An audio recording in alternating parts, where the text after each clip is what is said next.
그날 저는 형사님의 볼펜이 나무 책상을 딱, 딱, 딱 두드리는 소리를 아직도 선명하게 기억합니다. 그 소리는 경찰서의 차가운 조사실 안을 쩌렁쩌렁 울리며 마치 제 심장을 직접 내리치는 듯 했습니다. 제 앞에는 지난 몇 년간 가족이라 불렀던 세 사람, 시어머니, 남편, 그리고 시누이가 아무 말도 못한 채 떨고 있었습니다. 그들 중 누구도 감히 제 눈을 똑바로 쳐다보지 못했습니다. 형사님이 조서를 내려놓으며 차분하지만 날카로운 목소리로 물었습니다. 김민서 씨, 어젯밤 사고를 낸 차량을 운전한 사람이 본인 맞습니까? 시어머니가 마른 침을 꿀꺽 삼키는 소리가 똑똑히 들렸습니다. 시어머니는 애원하듯 시누이의 손목을 꽉 붙잡았습니다. 그녀의 눈빛은 저를 향해 재촉과 두려움을 동시에 담아 쏘아붙였습니다. 제가 참고 그들을 대신해 침묵하고 그 가족이 저지른 모든 일을 대신 짊어지는 것에 익숙해져 버린 시어머니, 다시 한번 제가 대신 고개를 끄덕여 주길 바라고 있었습니다. 남편도 저를 쳐다봤습니다. 그의 미간은 명령하듯 찌푸려져 있었습니다. 민서야, 우리 집에 지금 뭐가 필요한지 알잖아. 우리 집, 저는 속으로 실소를 터뜨렸습니다. 7년간의 며느리 노릇 동안 단 하루도 제가 그 우리 집에 속해 있다고 느껴본 적이 없었습니다. 형사님이 질문을 한 번 더 느리고 명확하게 반복했습니다. 차를 운전한 사람이 맞습니까? 저는 고개를 들었습니다. 그 순간 조사실의 모든 소음이 사라지고 등 뒤 세 사람의 무거운 숨소리만 남은 듯 했습니다. 저는 두 손을 책상 위에 올리고 제 휴대폰을 형사님 쪽으로 살며시 밀었습니다. 제 목소리는 이상할 만큼 평온했습니다. 형사님, 제가 사고 현장에 없었다는 증거가 여기 있습니다. 그리고 이제부터 저는 그 누구를 위해서도 희생하지 않을 겁니다. 시어머니의 얼굴은 새하얗게 질렸고 시누이는 입을 떡 벌렸으며 남편은 마치 한 대 얻어맞은 사람처럼 반걸음 뒤로 물러섰습니다. 형사님은 저를 한번 쳐다보고는 휴대폰을 열었습니다. 그것이 바로 그 기나긴 세월 끝에 제가 처음으로 제대로 숨을 쉴 수 있었던 순간이었습니다. 하지만 이곳에 서서 그 말을 하기까지 저는 어둠과 굴욕, 인내로 가득 찬 기나긴 시간을 통과해야만 했습니다. 이 조사실에 들어오기 전 저는 수없이 자문했습니다. 왜 그들 가족의 모든 짐은 내 어깨에 지워져야만 하는가? 왜 며느리는 침묵해야만 하는가? 왜 여자는 희생해야만 하는가? 이 이야기는 몇 달 전 평범해 보였던 어느 저녁에서 시작됩니다. 제가 조금만 더 노력하면 그 가족이 저를 더 잘 대해줄 것이라고 여전히 믿고 있었던 그때, 그 저녁이 제 인생을 완전히 다른 방향으로 틀어버릴 악몽의 시작이 될 줄은 꿈에도 몰랐습니다. 제 이름은 김민서, 올해 30입니다. 저는 서울의 작은 미디어 회사에서 콘텐츠 디자이너로 일하고 있습니다. 일이 아주 한가한 편은 아니지만 제 자신의 자리가 있다는 느낌을 받기엔 충분했습니다. 제가 최고는 아닐지라도 저는 항상 제 일에 진지했고 성실했으며 책임감을 가지고 커리어와 가정 사이의 균형을 맞추려 노력했습니다. 저는 그 정도면 제가 꿈꾸던 평범한 삶에 충분하다고 생각했습니다. 하지만 제게는 선택할 권리가 없는 것들이 있었습니다. 저는 26에 결혼했습니다. 남편 박지우는 자동차 정비소의 기술자입니다. 우리는 친구의 소개로 만나 거의 2년을 연애하고 결혼했습니다. 처음에는 정말 제대로 된 사람을 만났다고 믿었습니다. 지훈 씨는 과묵하고 진실해 보였습니다. 그는 제 컴퓨터를 고쳐주었고 제가 깜빡 잊고 온 수첩 하나를 가져다 주기 위해 서울 시내를 가로질러 왔으며 그저 평범한 백반 한 끼를 같이 먹기 위해 제 야근이 끝나기를 기다려주곤 했습니다. 하지만 모든 것은 결혼 직후 변했습니다. 저는 남편의 가족, 즉 시어머니와 은퇴하신 시아버지, 그리고 막 전문대를 졸업한 시누이 유진이와 함께 살게 되었습니다. 시집에 들어간 첫날부터 저는 무언가 잘못되었다는 것을 느꼈습니다. 2층 집은 그리 작지 않았지만 시어머니의 명령하는 소리, 시누이의 말대꾸하는 소리, 볼륨을 최대로 키운 TV 소리로 항상 시끄러웠습니다. 그 집안의 분위기에는 혼란스러움이 감돌았습니다. 하지만 저는 순진하게도 제가 잘 맞춰가기만 하면 모든 것이 점차 나아질 것이라고 생각했습니다. 시어머니 박 여사님은 집안의 모든 것을 주도하고 결정하고 대화보다는 남에게 소리치는데 익숙한 분이셨습니다. 그녀는 손가락질하는 버릇이 있었고 말 한마디 한마디에 명령이 담겨 있었습니다. 첫날 저녁, 그녀는 제게 대놓고 말했습니다. 새아가, 넌 이제 우리 집 사람이니 매사에 조심해야 한다. 넌 굴러온 돌이야. 잘 맞춰 살아. 굴러온 돌이라니. 저는 아무것도 하기도 전에 외부인이라는 딱지가 붙었습니다. 남편 지훈 씨는 그저 어색하게 웃으며 가만히 서 있을 뿐이었습니다. 마치 어머니의 말씀이 다 옳다는 듯이. 그 침묵이 훗날 저를 가장 아프게 하는 것이 될 줄은 그때는 몰랐습니다. 시누이 유진이는 달랐습니다. 그녀는 저를 싫어하진 않았지만 잔심부름을 시킬 사람 정도로 여겼습니다. 언니가 빨래를 더 깨끗하게 한다며 빨래를 맡기기도 하고 자기는 급한 일이 있어 나가봐야 한다며 점심을 차려달라고 하기도 했습니다. 그리고 점차 설거지, 마당 쓸기, 빨래, 저녁 식사 준비까지 집안의 모든 일이 당연하게 제 몫이 되었습니다. 시댁 식구 모두 그것을 당연하게 여겼습니다. 한 번은 제가 지훈 씨에게 물었습니다. 오빠, 내가 하는 일이 너무 많은 것 같지 않아? 나도 하루 종일 일하는데.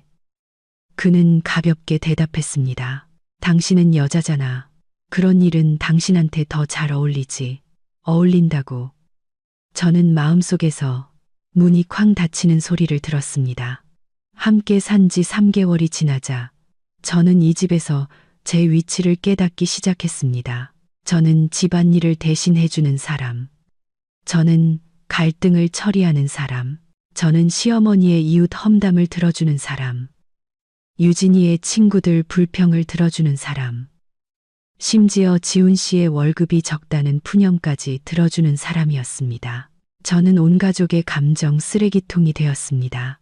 부엌에서 저는 항상 마지막에 서 있는 사람이었고 밥상에서 저는 항상 마지막에 젓가락을 드는 사람이었습니다. 모든 가족 대화에서 저는 항상 소외되는 사람이었습니다. 하지만 저는 스스로에게 말했습니다. 결혼했으니 받아들여야 한다고. 조금만 더 노력하면 시어머니도 저를 예뻐해 주시고 남편도 이해해 주고 시누이도 변할 것이라고. 하지만 그것은 저만의 순진하고 어리석은 희망일 뿐이었습니다. 그 후 몇 년은 끝없는 쳇바퀴의 연속이었습니다. 지훈 씨는 여전히 다정했지만 점점 더 어머니에게 의존했습니다. 그의 월급은 모두 시어머니가 관리했고 시어머니는 유진이 시집갈 때 줄 돈을 모으는 것이라고 했습니다. 저는 그 말을 듣고 등골이 오싹했지만 감히 아무 말도 하지 못했습니다. 가끔 제가 의견을 내려고 하면 지훈 씨는 말했습니다. 엄마 속상하게 하지 마. 엄마는 동생 챙겨주고 싶은 것뿐이야. 하지만 저는요, 우리의 작은 가정은요, 아무도 언급하지 않았습니다. 시누이는 점점 더 게을러져서 아침에는 점심때까지 자고 오후에는 놀러 나가고 저녁에는 어지럽힌 옷가지를 제가 치우게 했습니다. 시어머니는 꾸짖기는커녕 아직 어려서 그래. 민서 네가 언니니까 좀 챙겨줘라. 며느리는 원래 그런 거다 라고 말했습니다. 그 집에서 그들의 모든 실수는 이유가 있었고 저의 모든 어려움은 책임이었습니다. 한 번은 제가 열이 펄펄 끓어 침대에 누워있던 적이 있습니다. 하루만 쉬고 싶었지만 시어머니가 방문을 두드리며 짜증 섞인 목소리로 말했습니다. 아프긴 뭐가 아파. 아파도 밥은 먹어야지. 일어나서 죽이라도 끓여. 그날 저는 비틀거리며 부엌으로 내려갔습니다. 지훈 씨는 그걸 보고도 그저 조금만 참아. 엄마 곤란하게 하지 말고 라고 말할 뿐이었습니다. 저는 이 집에서 제 감정은 누구의 관심사도 아니라는 것을 깨달았습니다. 가끔은 시어머니가 원하는 대로 제가 침묵의 달인이 된다면 삶이 더 쉬워질지도 모른다고 생각했습니다. 하지만 저는 여전히 한 가닥 희망을 품고 있었습니다. 시간이 지나면 그들이 제가 얼마나 노력했는지, 얼마나 진심으로 좋은 며느리가 되고 싶었는지 알아줄 것이라고 생각했습니다. 하지만 그 모든 믿음은 게으름뱅이였던 시누이 유진이가 노는 것에 빠져 돈을 물쓰듯 쓰기 시작하면서부터 금이 가기 시작했습니다. 그리고 어느 날 밤 그녀는 교통사고를 냈습니다. 저는 그 밤이 제 인생의 전환점이 될 줄은 몰랐습니다.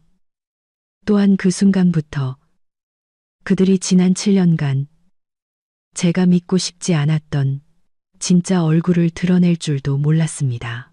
누군가 제 결혼 생활이 어땠냐고 묻는다면 어디서부터 시작해야 할지 모를 겁니다. 처음부터 큰 사건이 있었던 것도, 울음을 터뜨릴 만큼 아픈 충격이 있었던 것도 아니었으니까요. 그것은 아주 사소하고 익숙한 일들이 반복되는 나날의 연속이었습니다.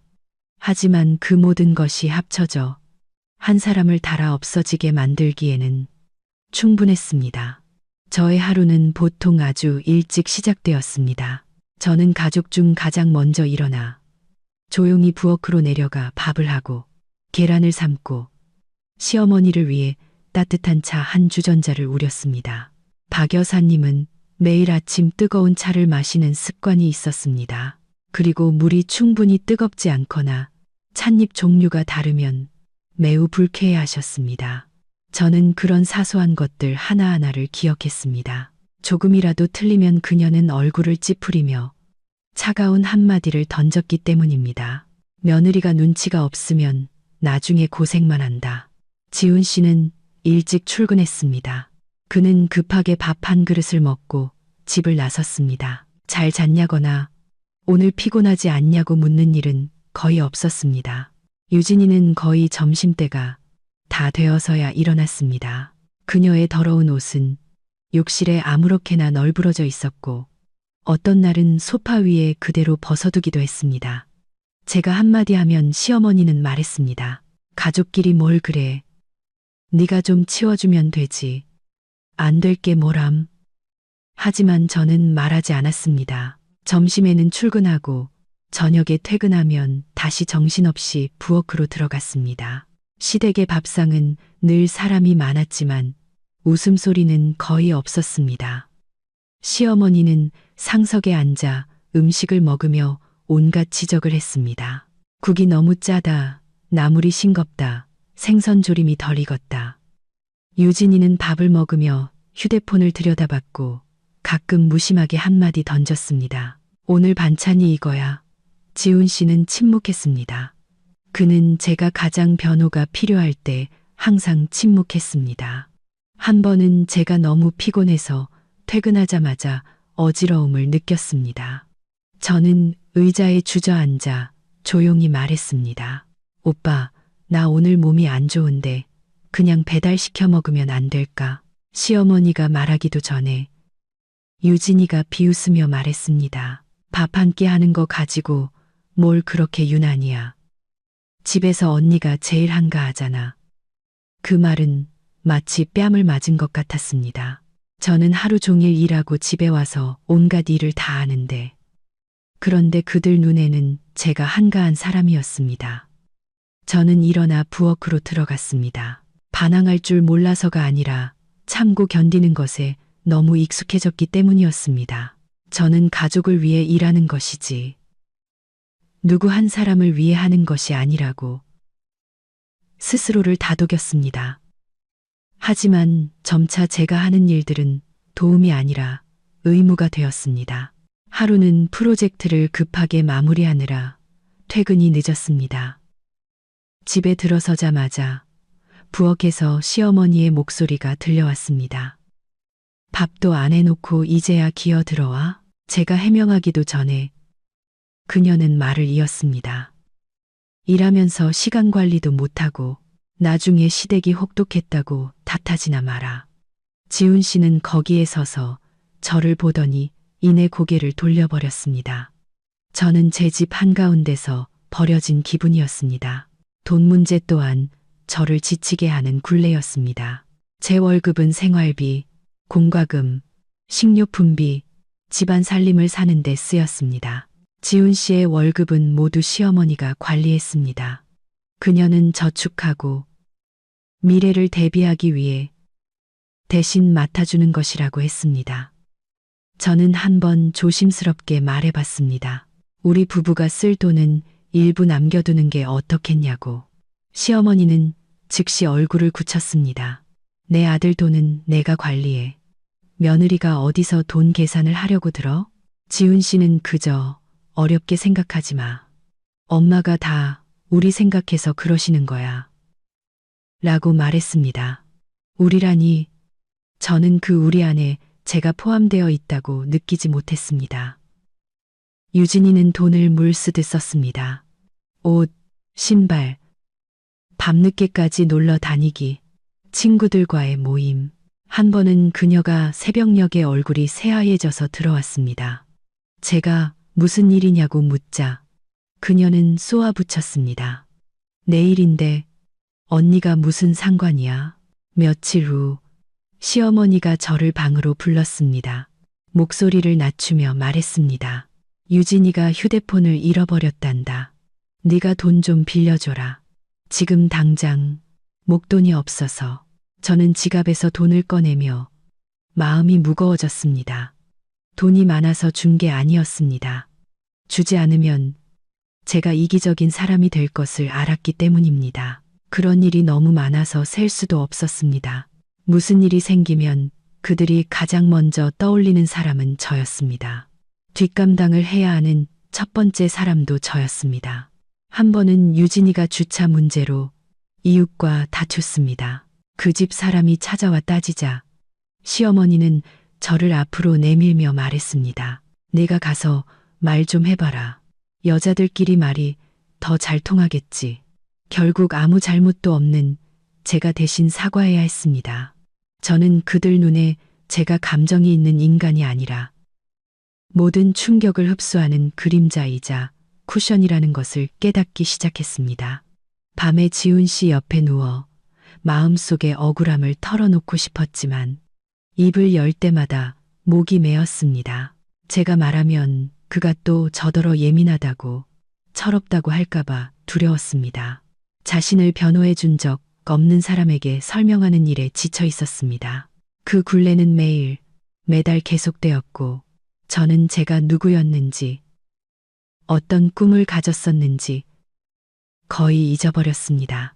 저는 그저 며느리 역할, 아내 역할을 충실히 해낼 뿐이었습니다. 마음속은 점점 공허해졌지만요. 저는 제가 영원히 이렇게 견딜 수 있을 것이라고 생각했습니다. 그러던 어느 날 밤, 잠든 집안에 전화벨이 요란하게 울려 퍼졌습니다. 그날 밤 이후 제 인생의 모든 것이 무너지기 시작했습니다. 만약 집안일이 매일 제 육체를 갉아먹는 것이었다면 결혼 생활에서 사람을 가장 절망시키는 것이 배신이 아니라 한 가족 전체를 부양하면서도 발언권조차 없는 느낌이라는 것을 저는 미처 몰랐습니다. 결혼 첫 해부터 저는 한 가지 사실을 명확히 깨달았습니다. 지훈 씨의 돈은 지훈 씨의 것이 아니었습니다. 그의 월급은 많든 적든 모두 시어머니 통장으로 바로 이체되었습니다. 그녀는 그것을 미래를 위한 대비, 아들을 위한 저축이라 불렀고 여자가 돈을 주면 낭비하기 쉽다고 말했습니다.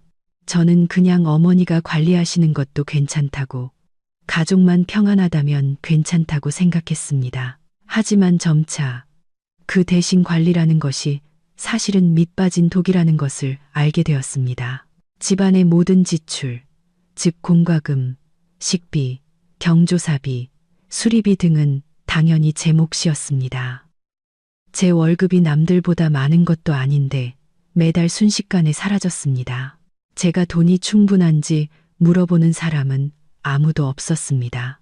집안에 무언가 부족하기만 하면 모두의 첫 시선은 저를 향했습니다.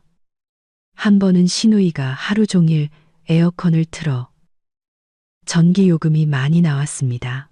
시어머니는 고지서를 들고 미간을 찌푸렸습니다. 이번 달 전기세가 왜 이렇게 많이 나왔어? 제가 대답하기도 전에 그녀는 저를 돌아보며 말했습니다. 내가 씀씀이를 좀 살펴봐야겠다. 여자가 계산적이지 못하면 온 가족이 고생이야. 또 온 가족이었습니다. 왜 제가 낸 돈에 대한 책임은 제게 있고 그녀 아들의 월급은 어디로 갔는지 아무도 물을 수 없는지 이해할 수 없었습니다. 한 번은 용기를 내어 지훈 씨에게 압박감을 느낀다고 말했습니다. 저는 아주 작고 조심스럽게 그가 기분 나빠할까봐 두려워하며 말했습니다. 오빠, 혹시 모를 급한 일을 대비해서 우리 돈 일부는 우리가 가지고 있는 게 어떨까? 지훈 씨는 한숨을 쉬며 짜증 섞인 목소리로 말했습니다. 뭘 그렇게 계산적으로 굴어? 엄마가 관리하시는 게 더 좋아. 당신은 쓸데없는 생각만 해. 그 말에 저는 할 말을 잃었습니다. 그의 눈에는 우리의 작은 가정을 걱정하는 것이 쓸데없는 생각이었던 것입니다. 시누이는 갈수록 통제 불가능하게 돈을 썼습니다. 차를 사고 휴대폰을 바꾸고 친구들과 여행을 갔습니다. 그 돈이 어디서 나는지는 몰랐지만 집에 돈이 필요할 때마다 시어머니는 저를 찾았습니다. 내가 잠시 돈 좀 빌리자꾸나. 나중에 여유 생기면 갚으마. 저는 그 나중에가 절대 오지 않을 것을 잘 알았지만 돈을 꺼내 주었습니다.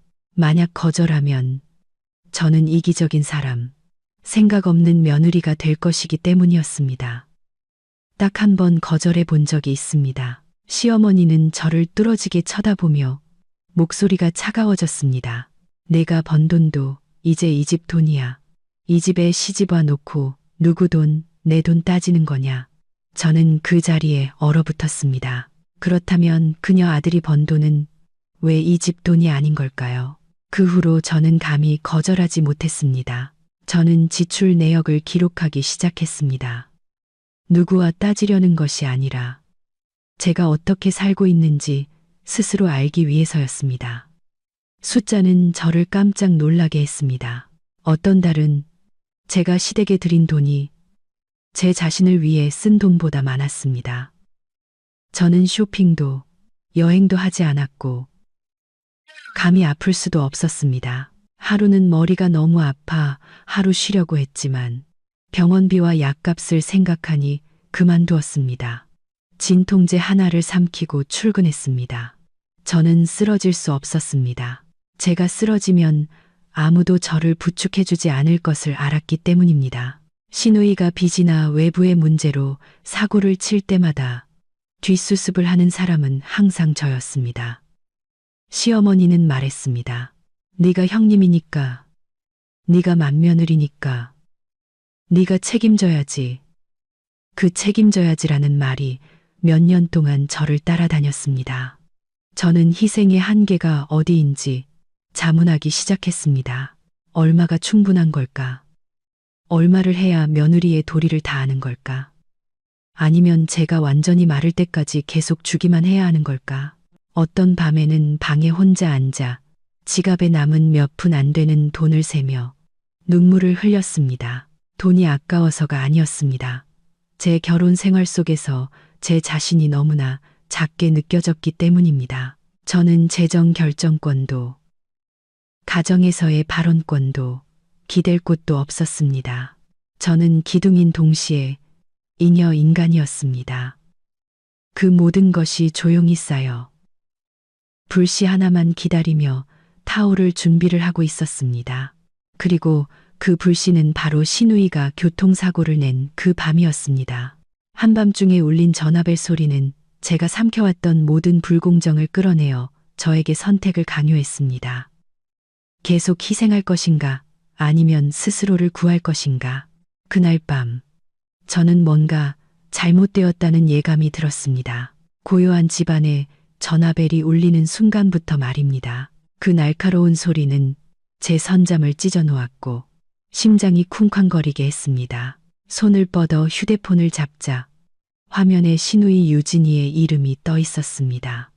제가 전화를 받기도 전에 밖에서 시어머니가 방문을 미친 듯이 두드렸습니다. 그 소리는 강하고 급했으며 조금의 망설임도 없었습니다. 문 열어. 저는 불길한 예감에 벌떡 일어났습니다. 문이 살짝 열리자 시어머니의 창백한 얼굴과 당황했지만 여전히 익숙한 계산적인 눈빛이 보였습니다. 지훈 씨는 그녀 뒤에 긴장한 얼굴로 서 있었습니다. 유진이가 사고쳤다. 그녀는 짧고 거친 목소리로 말했습니다. 옷 갈아입고 당장 나랑 같이 나가. 무슨 일이냐고 물어볼 틈도 없이 저는 끌려 나갔습니다. 차 안의 공기는 숨 막힐 듯 무거웠습니다. 유진이는 뒷좌석에서 얼굴을 감싼 채 온몸을 떨고 있었습니다. 저는 그녀를 보며 처음으로 그렇게 뚜렷한 공포를 느꼈지만 제 머릿속에서는 아직 이 정도로 심각한 일이 무엇인지 상상조차 되지 않았습니다. 차는 한적한 도로에 멈춰 섰습니다. 희미한 노란 가로등 불빛 아래 오토바이 한 대가 쓰러져 있었고 앞부분은 박살이 나 있었습니다. 조금 더 떨어진 곳에는 한 남자가 미동도 없이 누워 있었고 몇몇 주민들이 주변에 서 있었습니다. 저는 그 자리에 얼어붙었습니다. 유진이가 교통사고를 낸 것입니다. 시어머니는 먼저 차에서 내려 주위를 살피며 걸어갔습니다. 그녀는 유진이의 팔을 잡아 끌고 귓가에 무언가 속삭였습니다. 저는 어렴풋이 들었습니다. 입 다물어. 엄마가 알아서 할 테니. 지훈 씨는 제 옆에 서서 떨리는 목소리로 말했습니다. 괜찮을 거야, 민서야. 하지만 저는 괜찮을 리가 없다는 것을 알았습니다. 교통경찰이 도착하자 모든 것이 혼란스러워졌습니다.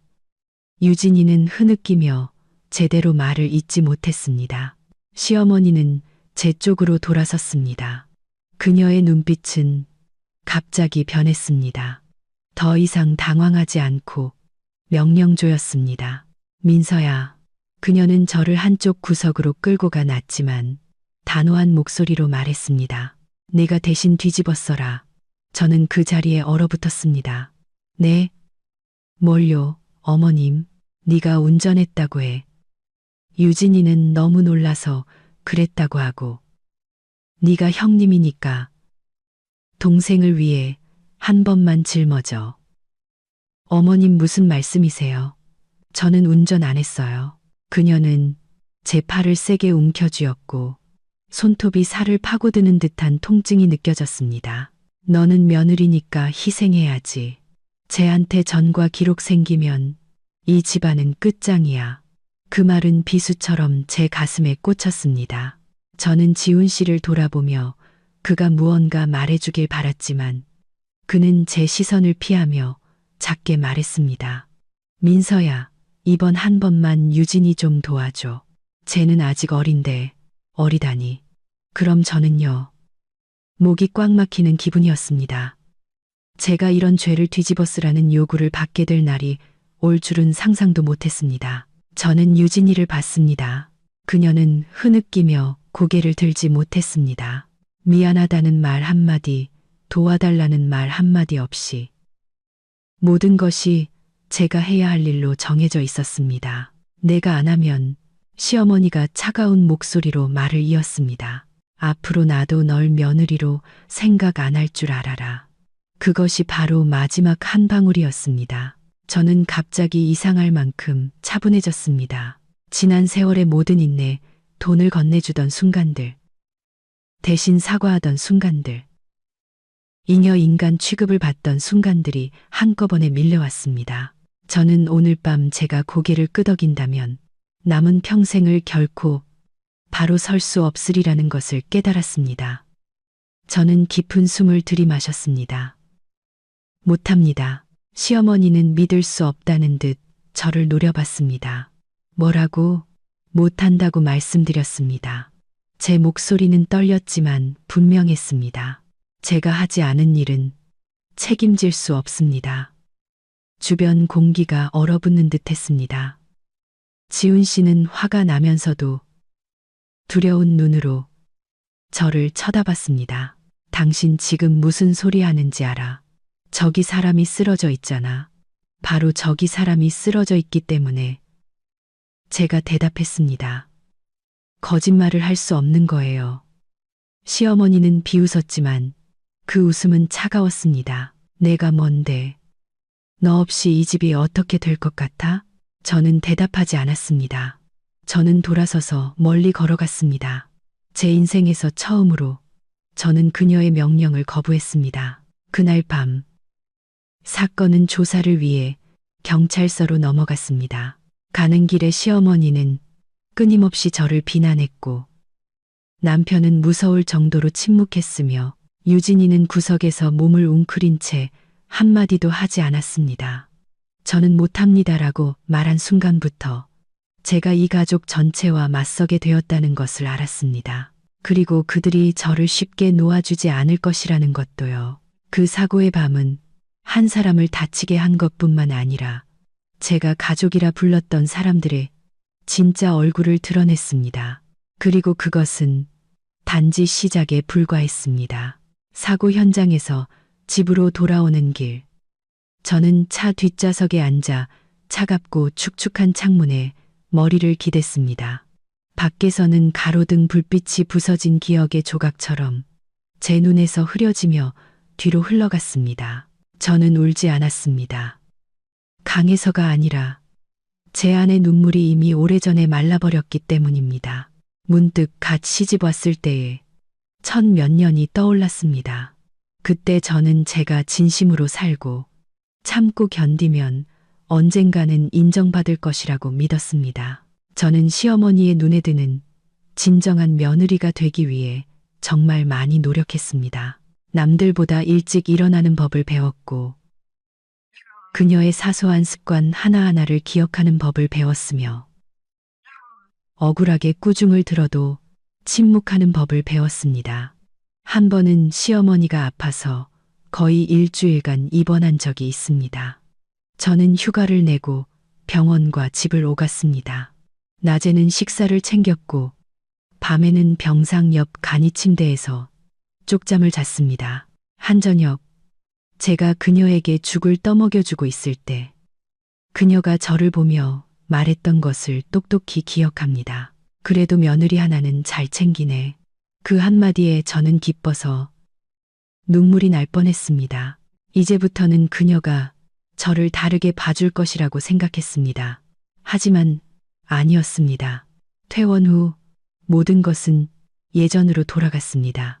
그녀는 여전히 명령했고 여전히 꼬투리를 잡았으며 여전히 제 노력을 당연하게 여겼습니다.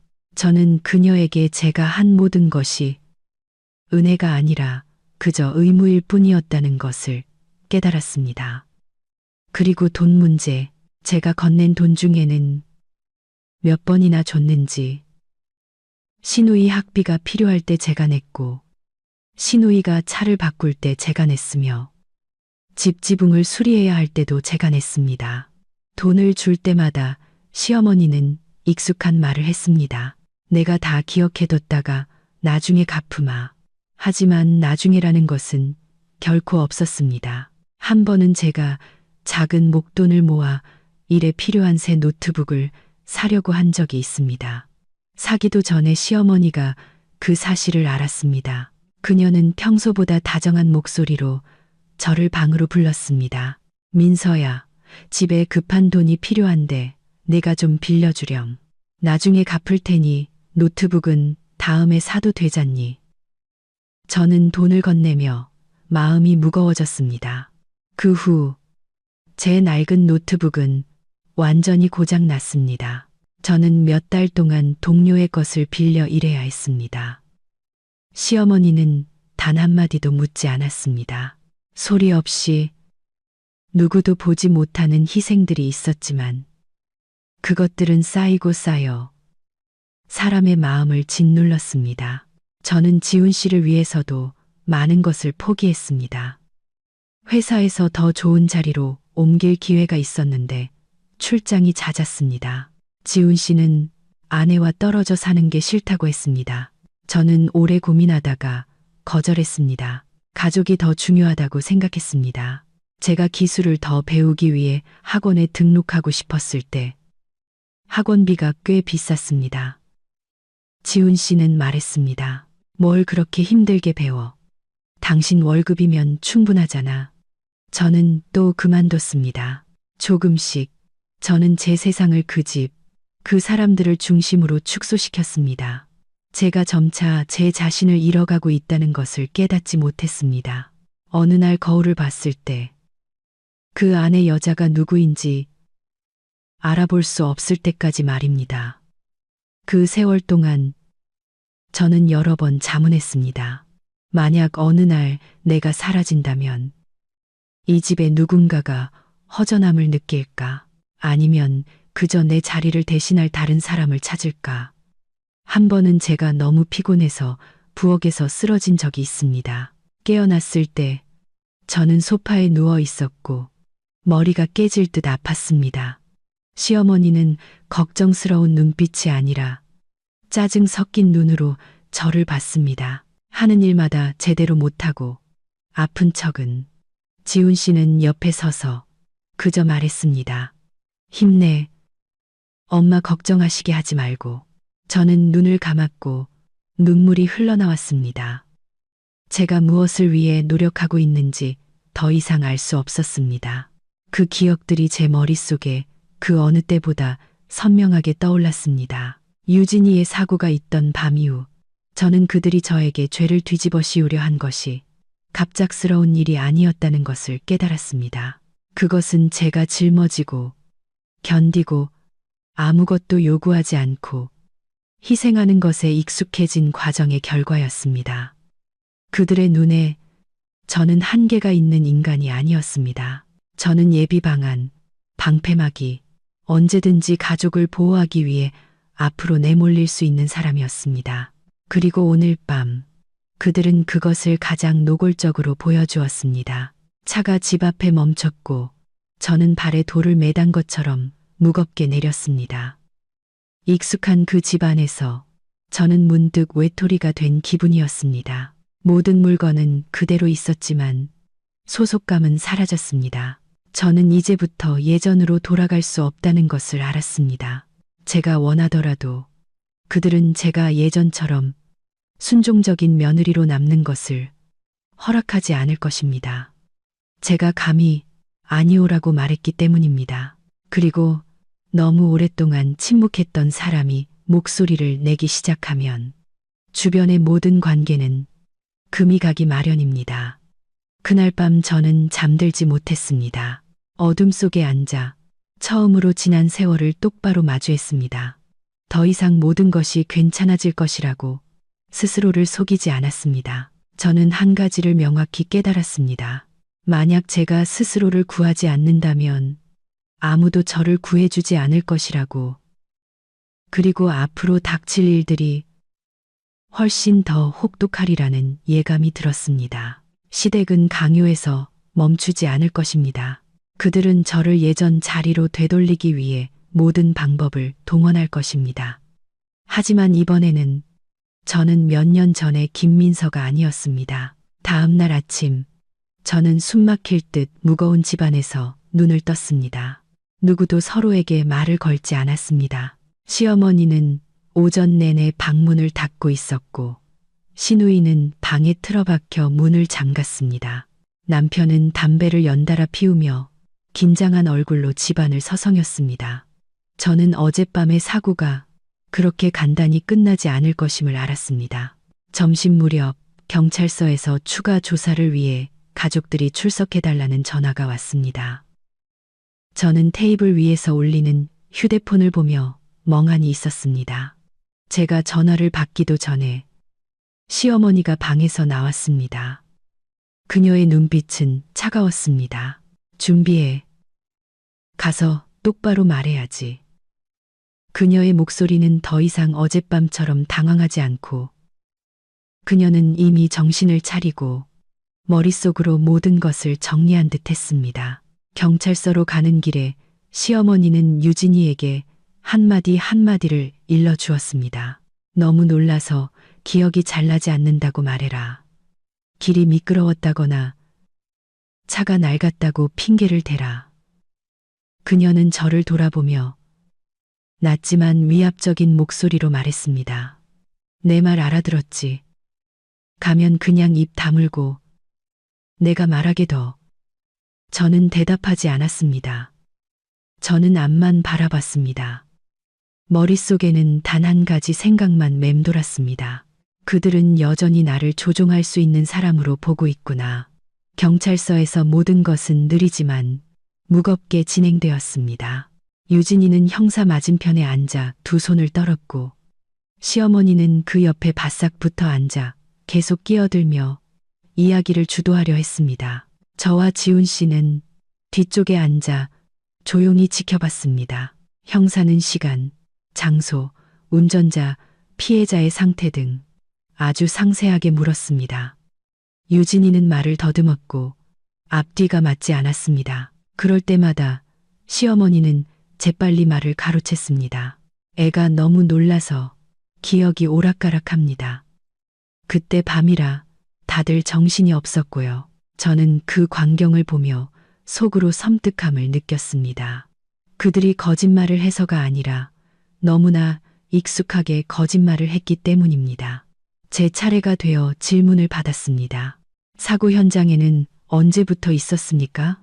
저는 사고가 난 후에 연락을 받고 갔습니다. 제가 차분하게 대답했습니다. 시어머니는 저를 날카롭게 쏘아보며 무언의 경고를 보냈습니다. 저는 그 눈빛을 이해했습니다. 그것은 경고의 눈빛이었습니다. 조사는 명확한 결론 없이 끝났습니다. 경찰은 조사를 계속할 것이며 가족의 긴밀한 협조를 요청한다고 알렸습니다. 피해자는 병원에 입원 중이며 상태가 안정되지 않았다고 했습니다. 돌아오는 길, 차 안의 분위기는 그 어느 때보다 팽팽했습니다. 시어머니가 갑자기 저를 돌아보며 쏘아붙였습니다. 너는 왜 동생 편드는 말 한마디도 안 해? 저는 그녀를 보며 마음이 무거워졌습니다. 저는 사실대로 말했을 뿐입니다. 사실은 무슨 놈의 사실. 그녀가 소리쳤습니다. 쟤한테 무슨 일이라도 생기면 이 집이 어떻게 될지 알아? 지훈 씨가 끼어들며 짜증 섞인 목소리로 말했습니다. 민서야, 그만 고집부려. 별것도 아닌 일 가지고 왜 이렇게 일을 크게 만들어? 별것도 아닌 일, 한 사람이 병원에 누워 있고 한 가족이 공포에 떨고 있으며 저를 죄인으로 만들려는 음모가 있는데, 그런데 그들의 눈에는 그저 별것도 아닌 일이었습니다.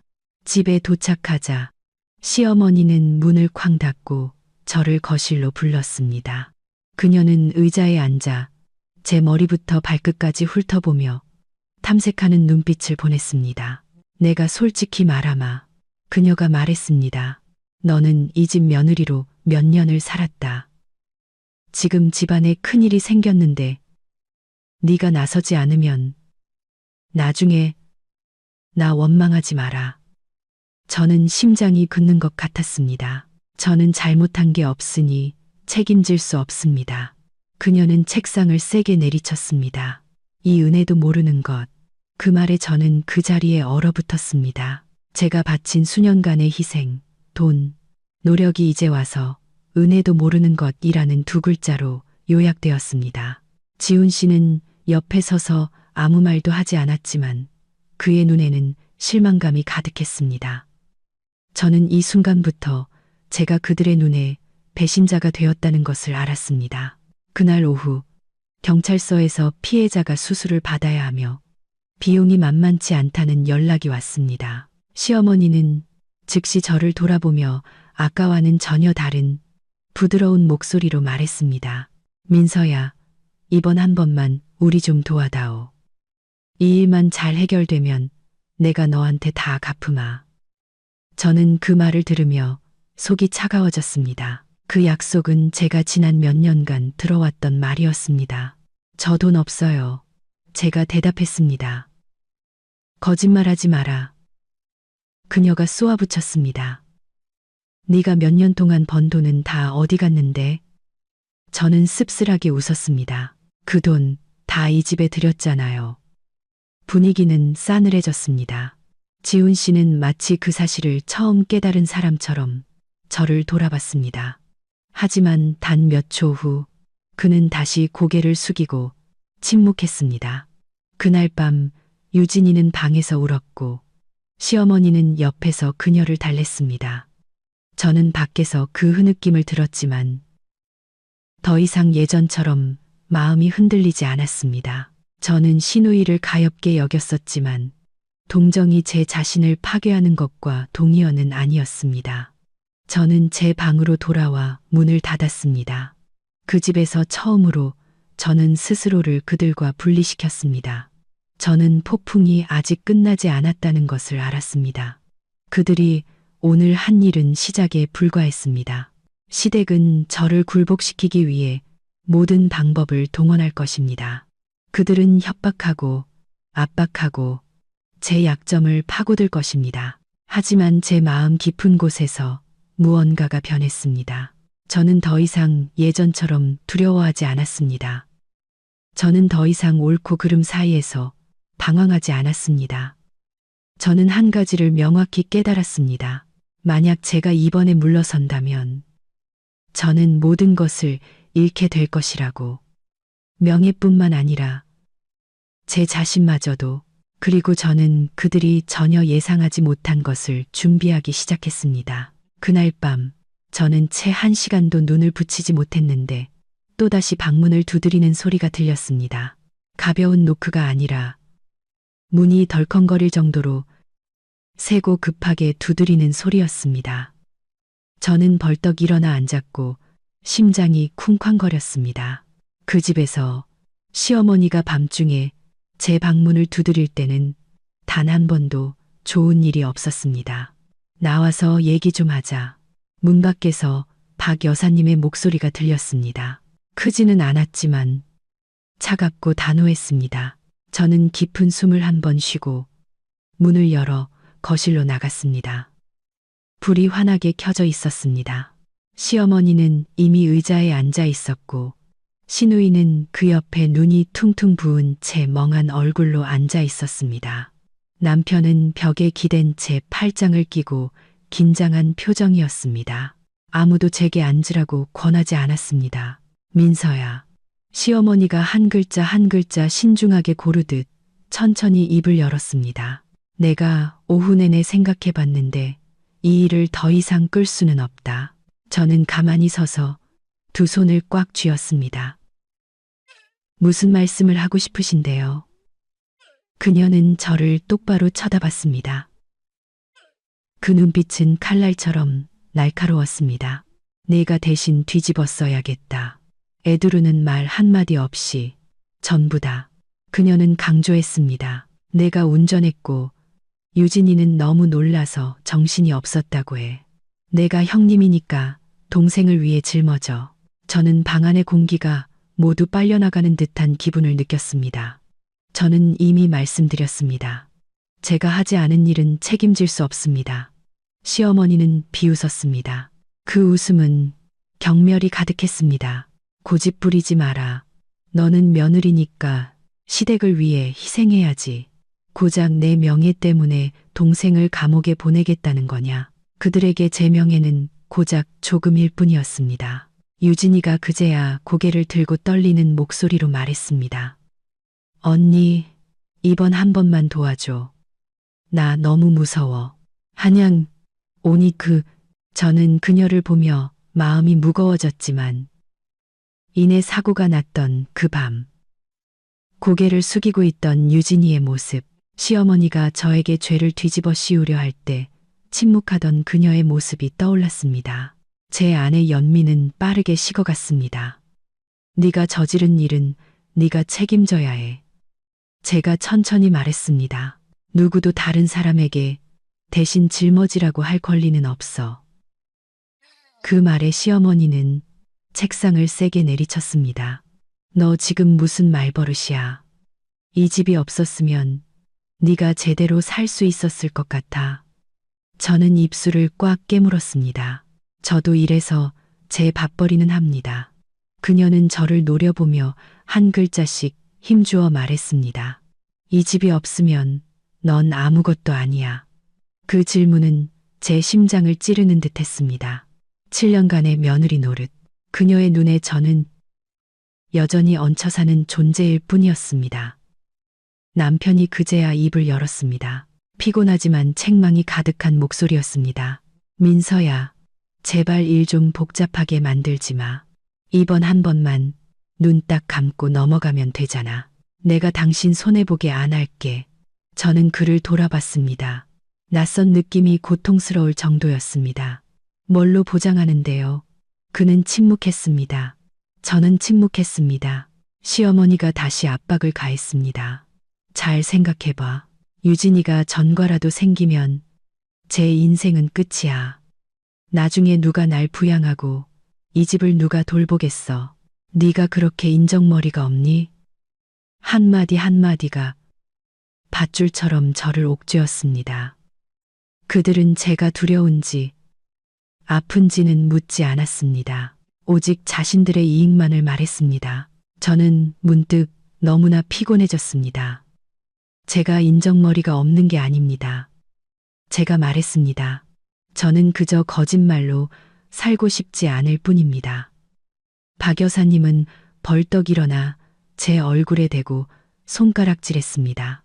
너 정말 철없는 여자구나. 며느리가 됐으면 희생할 줄도 알아야지. 이 집만큼 널 생각해주는 곳이 어디 있다고. 저는 마른 웃음을 터뜨렸습니다. 그렇게 저를 생각해 주셨으면 왜 어머님 딸 대신 저를 감옥에 보내려고 하세요? 그 질문에 방아는 침묵에 휩싸였습니다. 유진이는 울음을 터뜨렸고 시어머니는 그녀를 달래며 안쓰러운 눈빛을 보냈습니다. 그리고는 저를 돌아보며 낮지만 위협적인 목소리로 말했습니다. 네가 끝까지 안 하겠다면 이 집에서 편히 살 생각은 하지 마라. 저는 이것이 더 이상 조언이 아니라 최후 통첩이라는 것을 알았습니다. 저는 7년 동안 살아온 이 방을 둘러봤습니다. 익숙했던 벽들이 문득 낯설게 느껴졌습니다. 저는 그들이 가족이라고 부르던 것이 사실은 더 사랑받는 사람을 보호하기 위해 약한 사람이 희생해야 하는 시스템에 불과했다는 것을 깨달았습니다. 저는 깊은 숨을 들이마셨습니다. 목소리는 떨렸지만 단호했습니다. 안 합니다. 무슨 일이 있어도 저는 안 합니다. 시어머니는 마치 낯선 사람을 보듯 저를 쳐다봤습니다. 좋아, 그녀가 차갑게 말했습니다. 오늘 한 말 똑똑히 기억해도. 저는 돌아서서 방으로 들어갔고 문을 닫았습니다.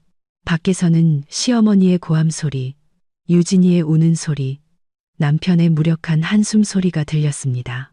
하지만 이번에는 저는 다시 문을 열지 않았습니다. 저는 침대에 앉았고 손이 떨렸습니다.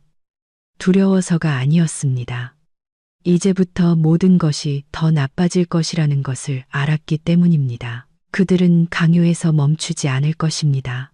그들은 저를 막다른 골목으로 몰아넣을 방법을 찾을 것입니다. 하지만 제 마음 깊은 곳에서 저는 한 가지를 또한 알았습니다. 저는 너무 멀리 와서 돌아갈 수 없다고. 만약 지금 제가 고개를 숙인다면 저는 제 자신마저 잃게 될 것이라고. 그리고 저는 이 굴레에서 벗어나기 위해 그저 아니오라고 말하는 것만으로는 부족하다는 것을 깨닫기 시작했습니다. 저는 진정한 대결을 준비해야 했습니다. 그날 밤 이후 저는 제가 살고 있는 집에서 공식적으로 잉여 인간이 되었습니다. 누구도 직접 말하지는 않았지만 각자의 태도 변화는 너무나 명확했습니다. 시어머니는 더 이상 예전처럼 저에게 소리치지 않았지만 저를 보는 그녀의 눈빛은 언제나 차갑고 경계심이 가득했습니다. 시누이는 저를 완전히 피했습니다. 남편은 필요한 말을 제외하고는 거의 저와 대화하지 않았습니다. 그 침묵은 어떤 질책보다도 무거웠습니다. 가족 식사 시간은 숨막히게 변했습니다. 저는 여전히 밥을 하고 청소를 했지만 더 이상 아무도 저에게 하라고 시키지 않았습니다. 그들은 제가 해야 할 일이라고 여기면서도 동시에 저를 존재하지 않는 사람처럼 대했습니다. 시어머니는 시누이와 대화했고 시누이는 어머니와 대화했습니다. 오직 저만이 모든 대화에서 배제되었습니다. 가끔 부엌에 서서 거실에서 들려오는 웃음소리를 들을 때면 이상하게도 마음이 텅 비었습니다. 그 느낌은 슬픔이 아니라 고통스러울 정도로 명확한 고립감이었습니다. 저는 이것이 그들이 압박을 가하는 방식이라는 것을 알았습니다. 그들은 더 이상 소리칠 필요가 없었습니다. 그저 제가 이 집에서 설 자리가 없고 가치가 없다고 느끼게 만들면 되었습니다. 그들은 시간이 충분히 지나면 제가 마음이 약해져서 예전처럼 잘못을 빌고 희생을 자처하며 돌아올 것이라고 믿었습니다. 시어머니는 반은 농담, 반은 진담인 말들을 흘리기 시작했습니다. 한 번은 제 바로 앞에서 시누이에게 말했습니다. 딸아, 나중에 무슨 일 생겨도 우리 모녀끼리 의지하고 살아야지. 남은 기대할 게 못 돼. 저는 또다시 남이었습니다. 지훈 씨의 변화가 가장 컸습니다. 그는 더 이상 제가 알던 온화한 남자가 아니었습니다. 그는 짜증을 잘 내고 쉽게 화를 냈습니다. 한 번은 제가 그에게 어디 갔다 늦게 오냐고 묻자 그가 쏘아붙였습니다. 당신이 알 거 없어. 당신 앞가림이나 잘해. 그 말은 우리 사이에 남아있던 마지막 희미한 끈을 끊어버리는 칼날 같았습니다. 경찰서에서의 전화는 계속해서 걸려왔습니다. 추가 정보를 요청하고 가족의 협조를 요구했습니다. 전화가 올 때마다 시어머니는 마치 이 모든 문제가 저 때문에 생긴 것처럼 저를 뚫어지게 쳐다봤습니다. 어느 날 오후 시어머니가 저를 방으로 불렀습니다. 그녀의 목소리는 이전보다 피곤해 보였습니다. 내가 솔직히 말하마. 그녀가 말했습니다. 내가 그렇게 고집부리면 모두가 힘들어질 뿐이야. 저는 가만히 서서 대답하지 않았습니다. 네가 대신 나서주면. 그녀가 말을 이었습니다. 내가 너한테 잘하겠다고 약속하마. 앞으로 널 친딸처럼 여길게. 저는 그 말을 들으며 속이 쓰렸습니다. 그 말씀은 귀에 익네요. 그녀는 잠시 멈칫하더니 미간을 찌푸렸습니다. 주제넘게 굴지 마라. 저는 더 이상 아무 말도 하지 않았습니다. 저는 그들이 회유, 협박, 고립 등 모든 방법을 시도했으며 앞으로도 계속할 것임을 알았습니다. 그날 밤 제가 막 잠자리에 들려 할 때 지훈 씨가 방으로 들어왔습니다. 그는 침대 끝에 앉아 아주 긴 한숨을 쉬었습니다. 민서야. 그가 피곤한 목소리로 말했습니다. 나 좀 그만 힘들게 해. 저는 그를 보며 마음이 아팠습니다. 내가 오빠를 힘들게 하는 거예요. 아니면 오빠가 나를 힘들게 하는 거예요. 그는 한참 동안 침묵하더니 말했습니다. 유진이가 지금 얼마나 힘들어하는지 알아? 밥도 못 먹고 잠도 못 자. 당신이 형님이면서 어떻게 동생 생각은 안 해? 그럼 오빠는? 제가 물었습니다. 오빠는 내 생각해봤어요. 그는 제 시선을 피했습니다. 나한테 선택하라고 강요하지 마. 저는 슬프게 웃었습니다. 하지만 오빠는 이미 선택했잖아요. 지훈 씨는 일어나며 목소리를 높였습니다. 끝까지 이렇게 고집부리면 나 원망하지 마. 그 말에 등골이 오싹해졌습니다. 저는 제가 사랑하고 믿었던 남자가 이제 완전히 그의 가족 편에 서서 저를 장애물로 여기고 있다는 것을 깨달았습니다. 그 후 며칠 동안 압박은 더욱 거세졌습니다. 시어머니는 친척들에게 전화를 걸어 저를 설득하고 비난하게 했습니다. 대의를 위해서라느니, 며느리는 인내할 줄 알아야 한다느니, 저는 듣기만 해도 지쳤습니다. 아무도 제가 두려운지, 법적 책임을 감당할 수 있는지 묻지 않았습니다. 그들은 오직 어떻게 하면 시누이를 구해낼 수 있을지에만 관심이 있었습니다. 가끔 방에 혼자 앉아 손을 떨었습니다. 저도 두렵지 않은 것은 아니었습니다. 가정을 잃을까봐, 남편을 잃을까봐, 제가 쌓아온 모든 것을 잃을까봐 두려웠습니다. 하지만 제 자신을 잃는 것이 더 두려웠습니다. 저는 미래에 대해 진지하게 생각하기 시작했습니다. 만약 제가 죄를 뒤집어 쓴다면 단 한 번이라도 저는 남은 인생을 어떻게 살아가게 될까? 그들이 저에게 감사할까? 아니면 제 희생을 당연하게 여길까? 답은 너무나 명확했습니다. 그렇게 궁지에 몰린 날들 속에서 저는 그 어느 때보다 정신이 맑아졌습니다. 저는 감정적으로만 맞서면 제가 질 것이라는 것을 깨달았습니다. 제게는 이성이, 준비가 필요했습니다. 저는 사고가 났던 밤의 모든 세부 사항을 다시 기억하기 시작했습니다. 제가 전화를 받은 시간, 제가 있던 장소, 시어머니가 했던 말, 지훈 씨가 강요했던 한마디를 저는 조용히 메시지를 저장하고 시간을 기록하고 증거가 될 수 있는 모든 것을 보관했습니다. 누구에게도 말하지 않았습니다.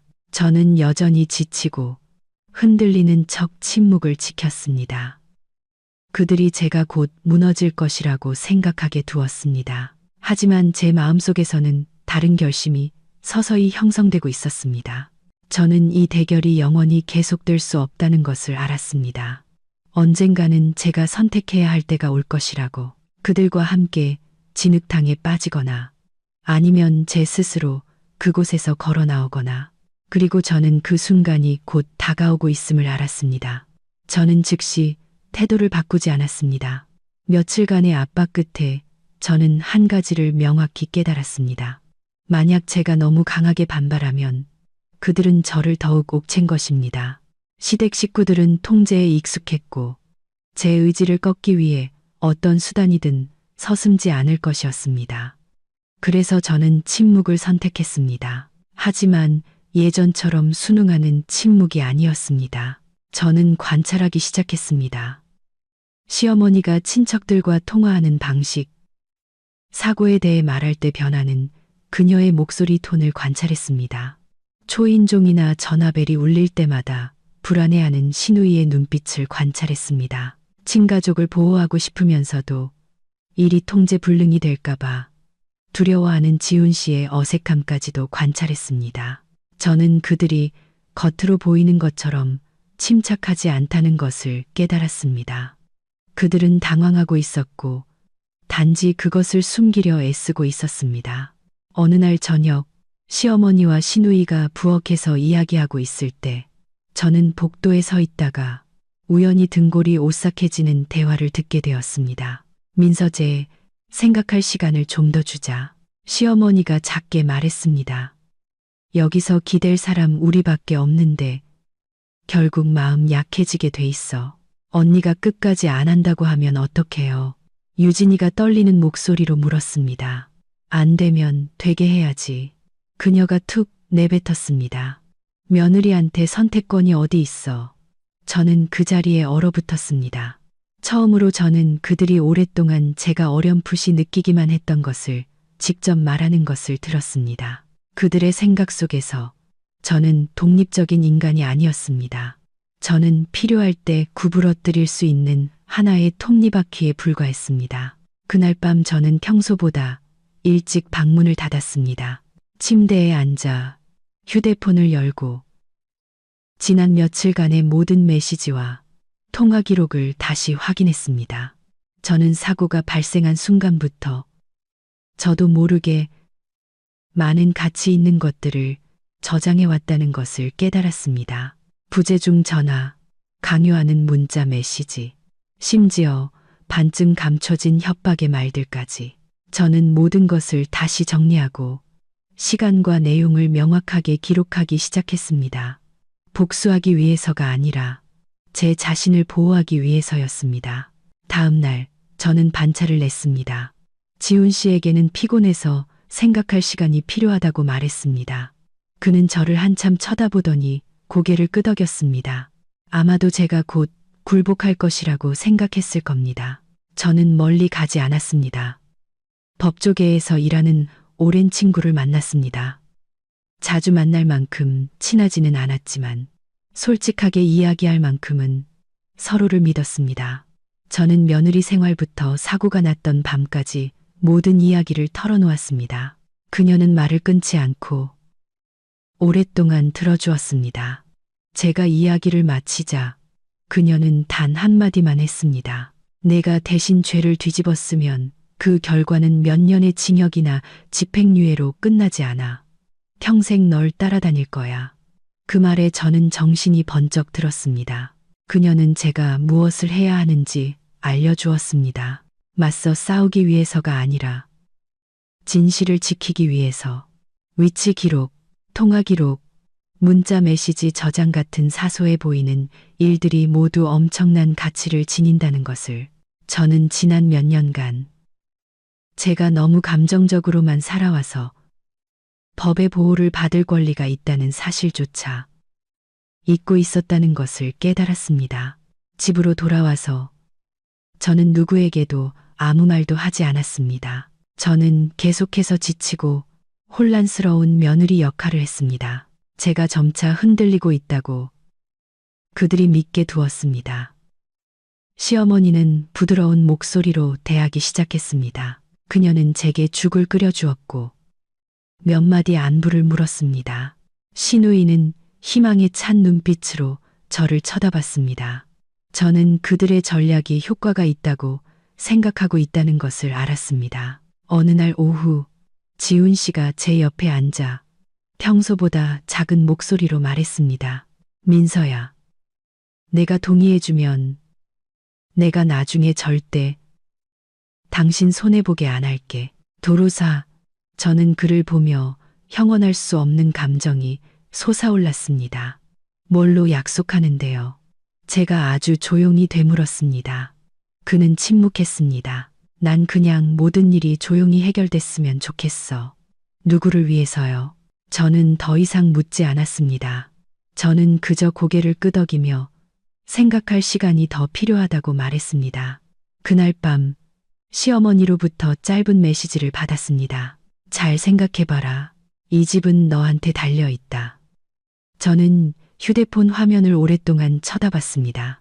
처음으로 저는 압박감을 느끼는 대신 그 글자 하나하나에 담긴 명백한 조종을 느꼈습니다. 그리고 또한 처음으로 두렵지 않았습니다. 저는 제가 확실히 올 것이라고 알고 있던 그날을 위해 준비하기 시작했습니다. 경찰이 저를 다시 부르는 날, 그들이 제가 고개를 숙일 것이라고 믿는 날, 제가 예전처럼 희생할 것이라고 생각하는 그날을. 하지만 그들은 몰랐습니다. 그들이 저를 강요하는 동안 저는 조용히 제 자신을 위한 탈출구를 만들고 있었다는 것을. 저는 더 이상 참고 견디기만 하는 여자가 아니었습니다. 저는 관찰하고 기억하고 때를 선택하는 법을 배웠습니다. 그리고 저는 제가 다음번에 경찰서에 들어설 때 더 이상 강요받는 사람의 자격으로 들어가지 않을 것임을 잘 알았습니다. 저는 진실을 말하는 사람의 자격으로 들어설 것이었습니다. 이틀 후 집안의 모든 것이 눈에 띄게 혼란스러워졌습니다. 더 이상 교묘한 강요나 은밀한 눈초리가 아니었습니다. 시댁 식구들은 일이 몇 마디 거짓말로 해결될 수 없다는 것을 깨닫자 진짜 공황 상태에 빠졌습니다. 그날 아침 제가 방에 앉아 있는데 거실에서 시어머니가 통화하는 소리가 들렸습니다. 그녀의 목소리는 날카로웠고 평소의 침착함을 유지하지 못했습니다. 왜 그렇게 자세히 물어요? 저번에 다 조사했잖아요. 네, 가족은 협조할 겁니다. 저는 그녀가 수화기를 책상에 세게 내려놓는 소리를 똑똑히 들었습니다. 잠시 후 그녀는 제 방 쪽으로 빠르게 걸어와 노크도 없이 문을 확 열었습니다. 마음의 준비에 그녀가 긴장된 목소리로 말했습니다. 경찰서에서 다시 오라고 한다. 저는 고개를 들었습니다. 제 자신이 생각했던 것보다 훨씬 더 평온했습니다. 네. 제 태도에 그녀는 순간 멈칫했습니다. 아마도 제가 겁을 먹거나 불안해하거나 최소한 캐물을 것이라고 예상했겠지만 저는 그저 고개를 끄덕이고 아무 말도 하지 않았습니다. 유진이의 휴대폰은 계속해서 울렸습니다. 그녀는 방 안을 서성였고 얼굴은 창백했습니다. 한 번은 그녀가 흐느끼는 소리가 들렸습니다. 엄마, 나 더는 못 견디겠어. 너무 무서워. 시어머니는 그녀를 끌어안고 달래면서도 꾸짖었습니다. 엄마가 알아서 한다고 했잖아. 쓸데없는 소리 하지 마. 저는 문 밖에서 그 말을 들으며 마음이 차가워졌습니다. 이 지경에 이르러서도 그녀는 여전히 모든 사람의 말을 통제하면 모든 것이 해결될 것이라고 믿고 있었습니다. 지훈 씨는 눈에 띄게 불안정한 상태에 빠졌습니다. 그는 누군가에게 계속 전화를 걸었고 목소리는 속삭이듯 표정은 긴장되어 있었습니다. 제가 거실로 나가자 그는 저를 한쪽 구석으로 끌고 가 목소리를 낮췄습니다. 민서야, 잘 생각해봤어? 저는 그를 쳐다봤습니다. 제 눈에는 더 이상 분노나 고통이 아니라 그저 피로감만 남아 있었습니다. 아주 잘 생각해봤어요. 그는 입술을 깨물며 다급하게 말했습니다. 이 일이 밝혀지면 결과가 작지 않다는 거 알잖아. 유진이뿐만 아니라 온 가족이 힘들어져. 그럼 저는요? 제가 물었습니다. 제가 뒤집었으면 저는 안 힘들어져요? 그는 침묵했습니다. 그 침묵이 제게는 가장 명확한 대답이었습니다. 오후에 경찰서에서 제게 직접 전화가 왔습니다.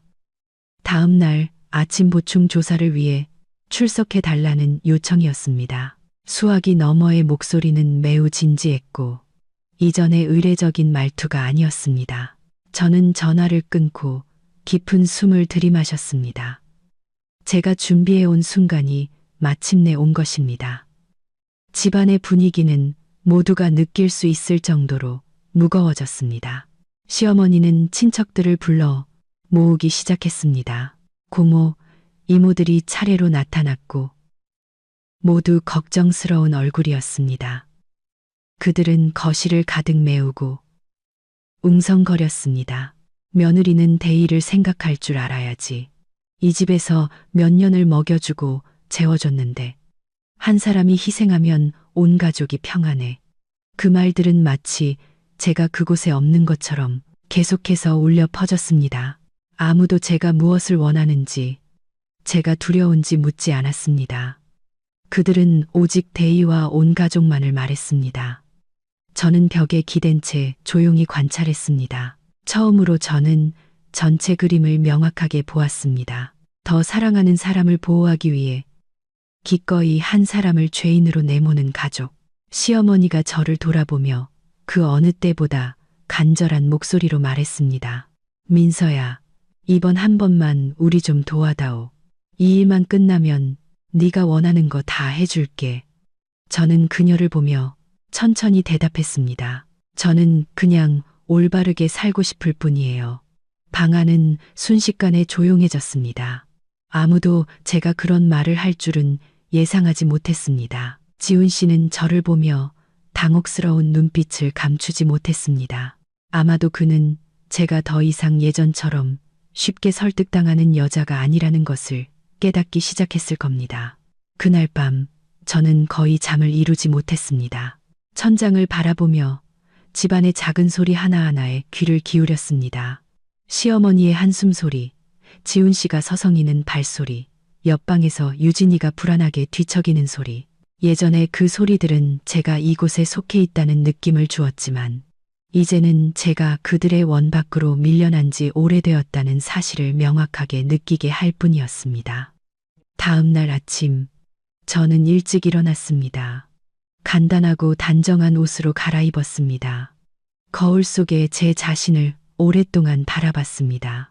제 얼굴은 여전했지만 눈빛은 달라져 있었습니다. 더 이상 두려워하지도 망설이지도 않았습니다. 시어머니는 제 머리부터 발끝까지 훑어보더니 목소리를 낮췄습니다. 내 말 기억하지? 저는 고개를 끄덕였습니다. 네, 기억해요. 하지만 제가 기억하는 것은 그녀의 강요가 아니라 제가 지난 며칠 동안 준비해온 것들이었습니다. 집을 나서기 전 지훈 씨가 저를 불렀습니다. 그는 떨리는 손으로 제 손을 잡았습니다. 민서야, 제발 일을 더 나쁘게 만들지 마. 저는 손을 빼내고 마지막으로 그를 쳐다봤습니다. 제가 일을 나쁘게 만드는 게 아니에요. 저는 그저 다른 사람의 잘못을 대신 짊어지고 싶지 않을 뿐이에요. 문이 제 등 뒤에서 닫혔습니다. 저는 밖으로 나와 깊은 숨을 들이마셨습니다. 오늘 경찰서로 가는 길은 제게 더 이상 두려움의 길이 아니었습니다. 그것은 제가 스스로 선택한 길이었습니다. 그리고 저는 그 조사실에 들어서는 순간 모든 것이 예전으로 돌아갈 수 없게 되리라는 것을 알았습니다. 그날 아침, 경찰서는 생각보다 붐볐습니다. 조사실 안의 공기는 무거웠고 묵은 서류 냄새와 식은 커피 냄새가 섞여 오히려 이상할 만큼 정신이 맑아지는 기분이었습니다. 저는 플라스틱 의자에 허리를 꼿꼿이 펴고 앉아 두 손을 무릎 위에 단정히 올려놓았습니다. 저와는 대조적으로 옆에 앉은 시누이는 계속해서 손톱을 물어뜯었고 눈은 불안하게 두리번거렸습니다. 시어머니는 억지로 침착한 표정을 유지했지만 그녀의 손은 핸드백을 하얗게 질릴 때까지 꽉 쥐고 있었습니다. 지훈 씨는 가장 늦게 도착했습니다. 그는 제 시선을 피하며 맞은편 의자에 피곤한 모습으로 앉았습니다. 저는 그를 잠시 쳐다보고는 고개를 돌렸습니다. 이 시점에서 저는 더 이상 그에게서 어떤 보호도 기대하지 않았습니다. 형사님은 각자를 따로 조사실로 불렀습니다. 유진이가 먼저 불려 들어갔습니다. 문이 닫히자 그녀의 가쁜 숨소리가 똑똑히 들렸습니다. 시어머니는 안절부절 못하며 닫힌 문 쪽을 계속 쳐다봤습니다. 마치 더 오래 쳐다보면 무언가 바뀔 것이라는 듯이.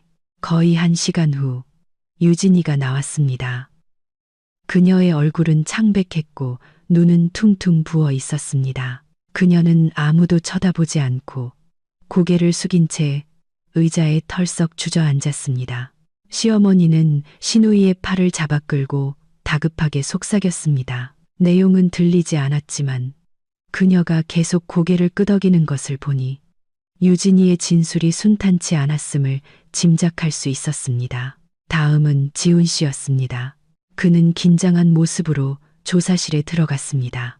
그가 나왔을 때 그의 얼굴에는 당혹감이 역력했습니다. 그의 시선이 저와 짧게 마주쳤다가 황급히 비켜갔습니다. 마지막으로 형사님이 제 이름을 불렀습니다. 저는 일어나서 그를 따라 작은 방으로 들어갔습니다. 문이 제 등 뒤에서 닫히며 저를 바깥에 그 사람들과 분리시켰습니다. 그 순간 이상하게도 제 마음은 상상했던 것처럼 전혀 동요하지 않았습니다. 저는 이 순간을 너무나 오랫동안 준비해 왔습니다. 형사님은 제 맞은편에 앉아 차분한 목소리로 말했습니다. 김민서 씨, 긴장하지 말고 사실대로만 대답하세요. 저는 고개를 끄덕였습니다. 그는 제 앞에 서류철을 놓고 한 장씩 넘기며 물었습니다. 사고 발생 시점에 현장에 있었습니까? 아니요. 제가 단호하게 대답했습니다. 그걸 증명할 사람이 있습니까? 제가 있습니다. 제 목소리는 여전히 평온했습니다. 저는 그때 집에 있었습니다. 형사님은 고개를 들어 저를 쳐다봤습니다. 그 눈빛은 더욱 집중되어 있었습니다. 가족들은 다르게 말하던데요. 저는 희미하게 미소 지었습니다. 제가 대신 뒤집어 쓰길 원했으니까요. 방 안의 공기가 무거워졌습니다. 형사님은 펜을 내려놓고 저를 똑바로 쳐다봤습니다. 증거가 있습니까? 저는 깊은 숨을 한 번 들이마셨습니다. 이것이 바로 제가 며칠 동안 준비해온 순간이었습니다. 통화 기록이 있습니다. 제가 말했습니다. 휴대폰 위치 기록도 있고 저에게 죄를 뒤집어 쓰라고 강요한 문자 메시지도 있습니다. 형사님은 눈썹을 살짝 치켜떴습니다. 보여주시죠. 저는 휴대폰을 꺼내 미리 정리해둔 항목들을 하나씩 열었습니다. 저는 서두르지 않았습니다. 저는 각 시간대별로 명확하고 간결하게 설명했습니다. 유진이에게서 전화가 온 시간, 그때 제가 있던 장소, 그 후 시어머니가 보낸 메시지의 내용. 형사님은 매우 꼼꼼히 확인했습니다. 제가 설명하는 동안 아무 말도 하지 않고 가끔 몇 줄을 기록할 뿐이었습니다. 대신 죄를 뒤집어 쓰는 것이 범법 행위라는 것을 알고 있습니까? 그가 물었습니다. 알고 있습니다. 제가 대답했습니다. 그래서 하지 않았습니다. 그는 고개를 끄덕이며 목소리를 낮췄습니다. 가족들이 압박을 가했습니까? 저는 몇 초간 침묵하다가 대답했습니다. 아주 많이요. 저는 있었던 일을 가감없이 감정을 섞지 않고 이야기했습니다. 너는 며느리니까 희생해야지라는 말에 대해, 따르지 않으면 가만두지 않겠다는 협박에 대해 이야기했습니다. 저는 마치 더 이상 제 이야기가 아닌 것처럼 담담한 목소리로 말했습니다. 제가 말을 마치자 방 안은 침묵에 휩싸였습니다. 형사님은 저를 오랫동안 쳐다보더니 말했습니다. 이제부터 이 사건이 규정에 따라 명확히 처리될 것이라는 점 이해하십니까? 네, 이해합니다. 제가 대답했습니다. 저는 진실을 원할 뿐입니다. 그는 고개를 끄덕이고 일어나서 방문을 열었습니다. 나가서 기다리세요. 제가 대기실로 나가자 시어머니는 저를 보자마자 벌떡 일어났습니다. 그녀의 눈빛은 탐색적이었고 걱정과 분노가 섞여 있었습니다. 안에서 뭐라고 했어? 그녀가 다급하게 물었습니다. 저는 그녀를 쳐다봤습니다. 처음으로 그 눈빛이 두렵지 않았습니다. 사실대로 말했어요. 그녀는 마치 누가 세게 민 것처럼 한 걸음 뒤로 물러섰습니다. 신우이는 저를 보며 얼굴이 새하얘졌고 지훈 씨는 그 자리에 얼어붙어 아무 말도 하지 못했습니다. 잠시 후 형사님이 나와서 온 가족을 큰 방으로 불렀습니다. 그의 목소리는 이전보다 엄격했습니다. 진술과 증거를 대조한 결과 우리는 차량 운전자인 박유진 씨를 중심으로 조사를 계속할 것입니다. 그 말은 방 안에 떨어진 벼락 같았습니다. 시어머니는 얼굴이 하얗게 질려 입을 우물쭈물했습니다. 아니, 그럴 리가 없는데. 지훈 씨는 놀라움과 공포가 뒤섞인 눈으로 저를 돌아봤습니다. 신우이는 얼굴을 감싸고 울음을 터뜨렸습니다. 저는 그곳에 조용히 서 있었습니다. 기쁘지도 통쾌하지도 않았습니다. 그저 어깨를 짓누르던 커다란 짐이 내려진 기분이었습니다. 하지만 저는 이것이 끝이 아니라는 것도 잘 알았습니다. 진실이 드러나기 시작했을 때 진짜 후폭풍은 이제 막 문턱에 다다른 것이었습니다. 형사님이 처리 방향을 발표한 후 조사실은 숨 막힐 듯한 침묵에 휩싸였습니다. 아무도 서로에게 말을 걸지 않았습니다. 시어머니는 돌처럼 굳어서 있었고 얼굴은 창백했으며 입술은 떨렸지만 아무 소리도 내지 못했습니다. 신우이는 의자에 주저앉아 두 손으로 머리를 감싸고 흐느꼈습니다. 지훈 씨는 제 옆에 서 있었지만 우리 사이의 거리는 그 어느 때보다 멀게 느껴졌습니다. 그는 마치 지난 세월 동안 함께 살아온 여자를 처음 보는 것처럼 낯선 눈빛으로 저를 쳐다봤습니다. 형사님은 엄숙한 목소리로 말을 이었습니다. 우리는 휴대폰 위치 기록, 통화 기록, 그리고 각 당사자의 진술을 대조했습니다. 이 증거들은 김민서 씨가 현장에 없었다는 것을 입증하기에 충분합니다. 그가 내뱉는 한 글자, 한 글자는 명확하고 단호했으며 시댁 식구들에게 어떤 빠져나갈 구멍도 남겨두지 않았습니다. 시어머니가 갑자기 한 걸음 앞으로 나서며 떨리는 목소리로 말했습니다. 형사님, 뭔가 착오가 있는 거 아니에요? 우리 며느리가. 그녀는 말을 잇지 못했습니다. 아마 이 순간까지도 그녀가 약하고 마음대로 부릴 수 있다고 여겼던 며느리가 이렇게 침착하고 철저하게 준비했을 것이라고는 믿지 못했을 겁니다. 형사님은 그녀를 보며 여전히 차분한 목소리로 말했습니다. 우리는 증거에 기반하여 일합니다. 신우이가 고개를 들었습니다. 퉁퉁 부은 눈으로 저를 똑바로 쳐다봤습니다.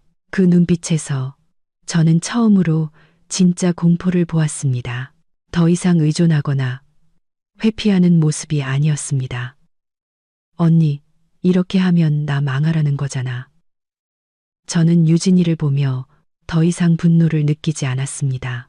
저는 아주 조용히 한마디 했습니다. 내가 너를 망하게 한 게 아니야. 내가 스스로 한 거지. 그 말에 유진이는 더 크게 울음을 터뜨렸습니다. 시어머니는 저를 노려봤습니다. 그 눈에는 증오와 절망이 뒤섞여 있었습니다. 독한 것, 그녀가 쏘아붙였습니다. 이 집에서 널 몇 년이나 먹여주고 재워줬는데 이제 와서 뒤통수를 쳐. 저는 그 말을 들으며 속이 쓰렸습니다. 지난 몇 년간 누가 누구를 먹여 살렸을까요? 어머님, 제가 차분한 목소리로 물었습니다. 돈, 노력, 전부 제가 바쳤어요. 하지만 무슨 일이 생기자마자 어머님이 가장 먼저 내몬 사람은 저였잖아요. 방안은 침묵에 휩싸였습니다. 아무도 반박하지 못했습니다. 지훈 씨가 그제야 입을 열었습니다. 그의 목소리는 쉬어 있었습니다. 민서야, 왜 그런 걸 준비하면서 나한테는 말 안 했어? 저는 그를 돌아봤습니다. 제 눈에는 더 이상 책망이 아니라 그저 피로감만 남아 있었습니다. 오빠가 막을까 봐요. 제가 물었습니다. 아니면 또 희생하라고 할까 봐요? 그는 고개를 숙이고 아무 말도 하지 못했습니다. 형사님은 책상을 가볍게 두드려 모두의 주의를 끌었습니다. 우리는 사고 당사자 및 관련자들과 계속해서 조사를 진행할 것입니다. 가족들은 협조해야 하며 허위 진술을 하거나 다른 사람에게 압력을 가해서는 안 됩니다. 그의 시선은 시어머니에게 아주 오랫동안 머물렀습니다. 그녀는 이해했습니다. 자신이 경고를 받았다는 것을. 조사는 끝났습니다. 모두가 복도로 나왔을 때 아무도 올 때의 침착함을 유지하지 못했습니다. 시어머니는 벽을 짚고 비틀거리며 걸었습니다. 유진이는 지훈 씨의 부축을 받으며 넋이 나간 표정이었습니다. 저는 가장 뒤따라갔습니다. 경찰서를 떠나기 전 형사님이 저를 불러 세웠습니다. 잘하셨습니다. 그가 작게 말했습니다. 계속 압박을 받으시면 다시 신고하십시오. 저는 고개를 끄덕였습니다.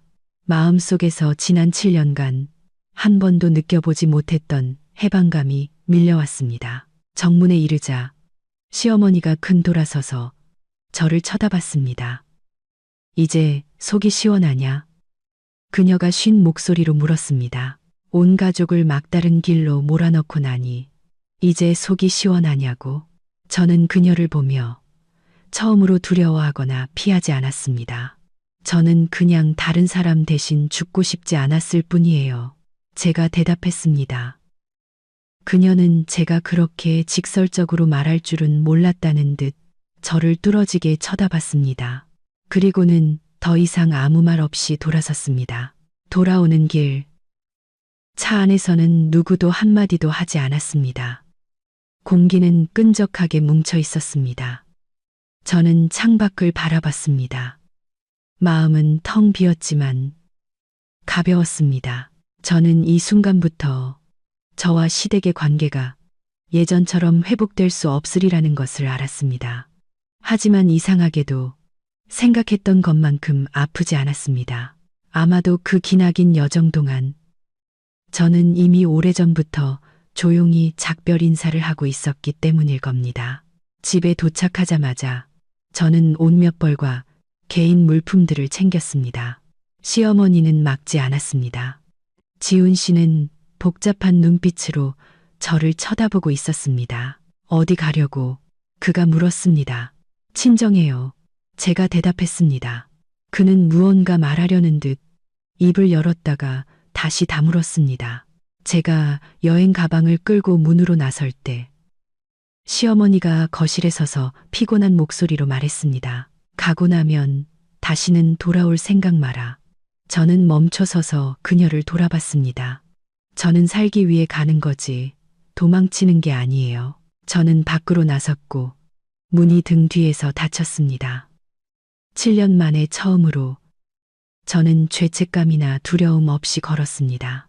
제 뒤에는 산산조각 나고 있는 가족이 있다는 것을 알았지만 만약 제가 남았다면 산산조각 났을 사람은 바로 저라는 것도 알았습니다. 이야기는 거기서 끝나지 않았습니다. 진실의 진짜 후폭풍은 앞으로도 계속될 것입니다.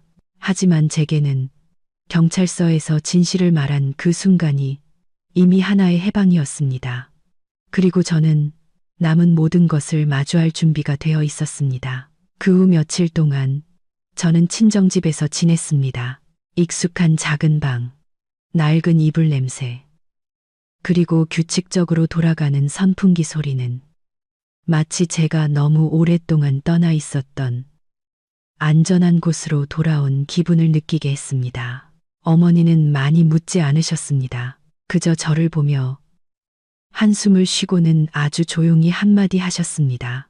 돌아왔으면 됐다. 얘야. 그 네 글자에 저는 울음을 터뜨릴 뻔했습니다. 한편 시댁은 엉망진창이었습니다. 굳이 묻지 않아도 지훈 씨의 빗발치는 전화를 통해 알 수 있었습니다. 그는 계속해서 제게 전화를 걸었고 어떤 때는 돌아와서 어머니와 이야기해달라고 애원했고 어떤 때는 제가 너무 냉정하고 뒷일을 생각하지 않는다고 비난했습니다. 당신이 가고 나서 집이 난리가 났어. 그는 한 통화에서 지친 목소리로 말했습니다. 유진이는 계속 불려가서 조사받고 엄마는 쓰러지셨어. 저는 그 말을 들으며 이상할 만큼 마음이 평온했습니다. 그 일들은 제가 만든 게 아니에요. 제가 대답했습니다. 저는 그냥 대신 책임지지 않았을 뿐이에요. 지훈 씨는 오랫동안 침묵했습니다. 하지만 당신이 조금만 희생했더라면 제가 말을 잘랐습니다. 저는 충분히 희생했어요. 더 이상 전화하지 마세요. 사고 소식은 친척들 사이에 퍼졌습니다. 어떤 사람은 시누이의 철없는 행동을 탓했고 어떤 사람은 시어머니의 과보호를 탓했습니다. 저에게 대의를 위해 희생하라고 목소리를 높였던 사람들은 이제 입을 다물었습니다. 더 이상 저에게 강요하기 위해 전화하는 사람은 없었습니다. 아마 그들도 일이 너무 커져서 더 이상 덮을 수 없다는 것을 깨달았을 겁니다. 시누이는 여러 번 조사를 받아야 했습니다. 그녀는 더 이상 예전의 당당한 모습이 아니라 눈에 띄게 수척해졌습니다. 피해자는 위기를 넘겼지만 치료비가 엄청나다는 소식을 들었습니다. 시댁은 여기저기 돈을 빌려야 했습니다. 예전에 제가 조용히 감당했던 그 돈들을 이제는 아무도 대신 내주지 않았습니다.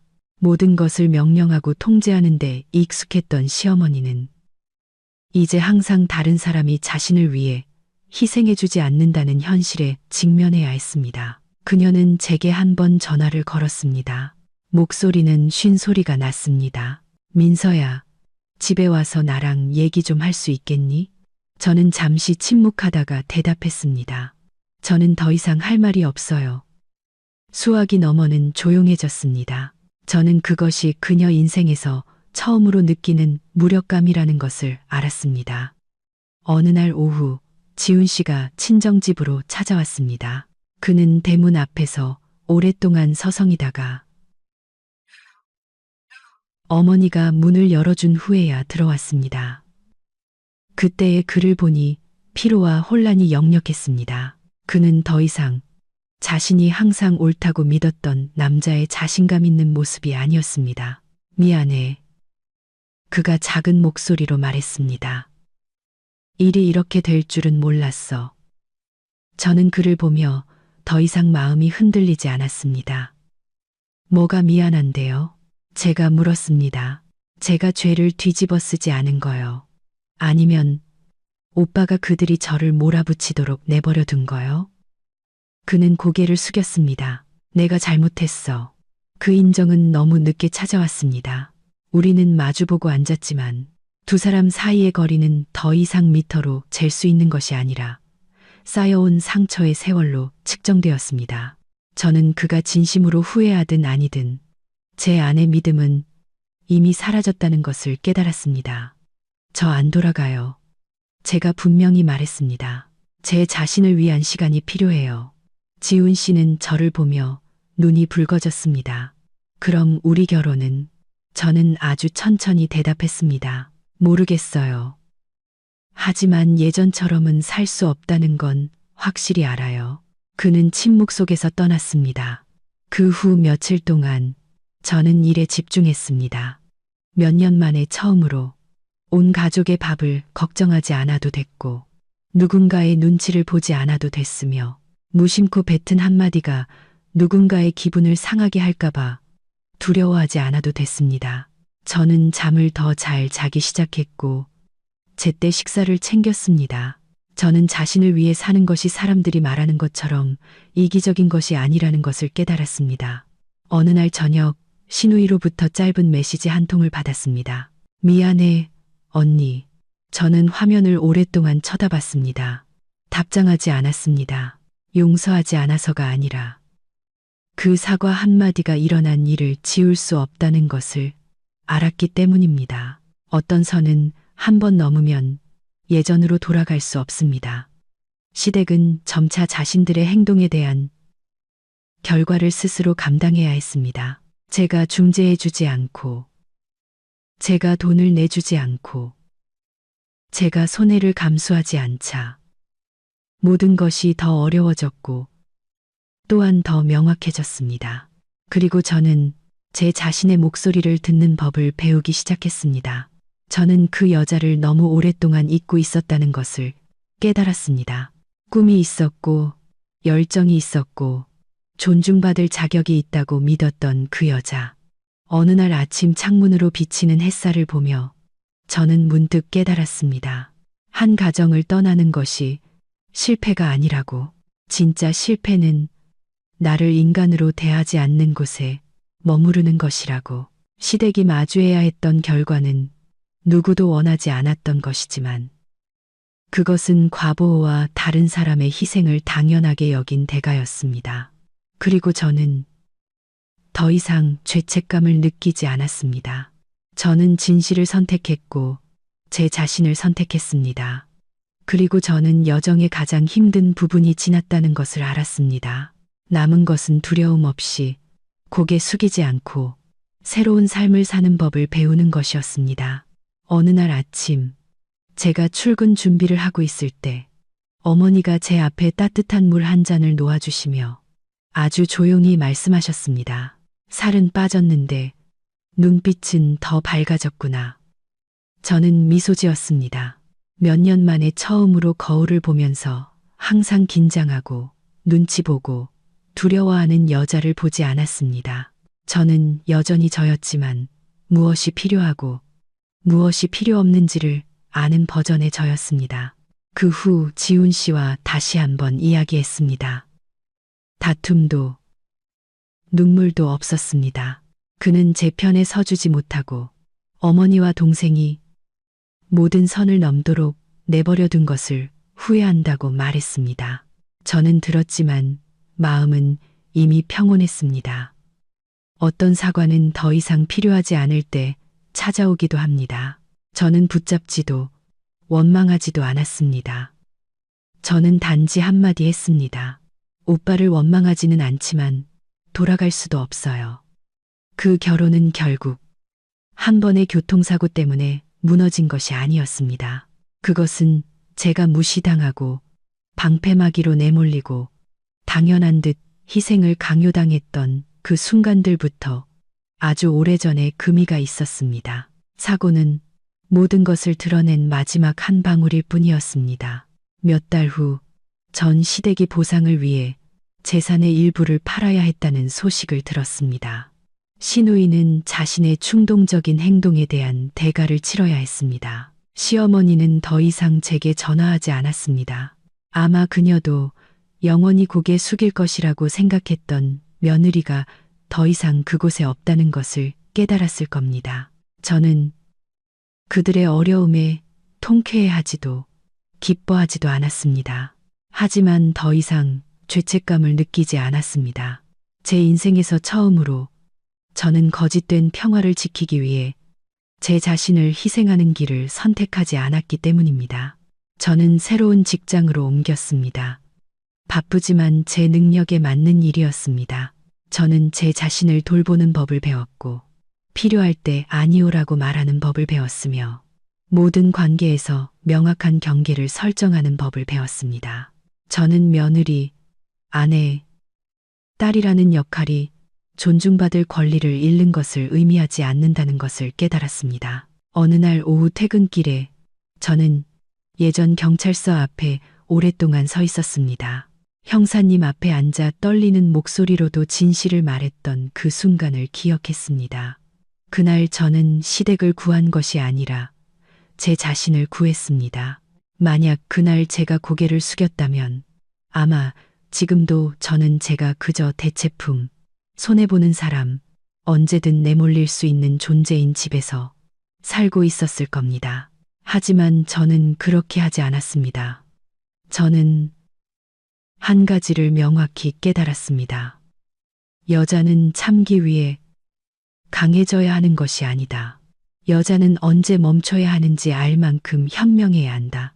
제 이야기는 복수에 대한 것이 아니라 누구도 당신에게 의무라는 두 글자 때문에 당신의 미래, 명예, 그리고 인생을 희생하라고 강요할 권리가 없다는 것을 상기시키기 위한 것입니다. 제가 경찰서를 걸어 나온 날, 저는 서류상의 가족 하나를 잃었습니다. 하지만 저는 제 자신을 되찾았습니다.